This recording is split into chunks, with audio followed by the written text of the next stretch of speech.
হাই দোস্ত, অসমত মানে মন্ত্ৰীবিলাকৰ বা এম এল এবিলাকে যে ভাষণ দি আছে, মানে তেখেতসকলে কি ভাবিছে, এম এল এবিলাকে বা মন্ত্ৰীবিলাকে যে এইটো বস্তু টকাৰে কিনিব পাৰে নেকি মন্ত্ৰী বা এম এল এ। আপোনালোকে দোস্ত ভিডিঅ'টো ভালকৈ চাব, পাৰিলে যিমান পাৰে সিমান শ্বেয়াৰ কৰিব। মন্ত্ৰী এজনে বা এম এল এজনে নিজৰ ঘৰত টকাৰে কি মন্ত্ৰী এম এল এ হৈছে নেকি? ৰাইজৰ আশীৰ্বাদ লৈহে তেওঁলোকে মন্ত্ৰী বা এম এল এ হৈছে। কাৰণ ৰাইজে যদি সহায় নকৰিলে হয় বা সহযোগ নকৰিলে হয়, তেখেতসকলে মন্ত্ৰী বা এম এল এ হ'ব নোৱাৰিলে হয়।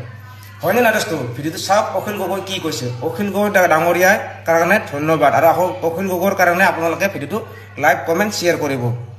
আৰু আপুনি আন্দোলন কৰি অসমখনত কিমান ধ্বংস কৰিলে এবাৰ চিন্তা কৰকচোন। আপোনাৰ আন্দোলনৰ কাৰণে জাপানৰ প্ৰধানমন্ত্ৰী অসমলৈ আহিব নোৱাৰিলে। জাপানৰ প্ৰধানমন্ত্ৰী যদি আহিলেহেঁতেন আজি অসমত কিমান ডাঙৰ ৰিভলিউচন হলহেঁতেন এবাৰ চিন্তা কৰক। মানে ভিক্ষা দি থৈ গ'লেহেঁতেন। ভিক্ষা নহয়, আপোনাৰ ভিক্ষা লাগে। আপুনি আকৌ বোলে বিশ্ব শক্তি আপোনালোক ভিক্ষা লাগে, জাপানৰ পৰা ভিক্ষা লাগে নহয়। You know I'm mobbing with the D.R.E. Da da da da da. হাই দোস্ত, জয়ন্ত মোল্লা বৰুৱাই কি কৈছে আপোনালোকেতো শুনিছে, ভিডিঅ'টো চাইছেতো।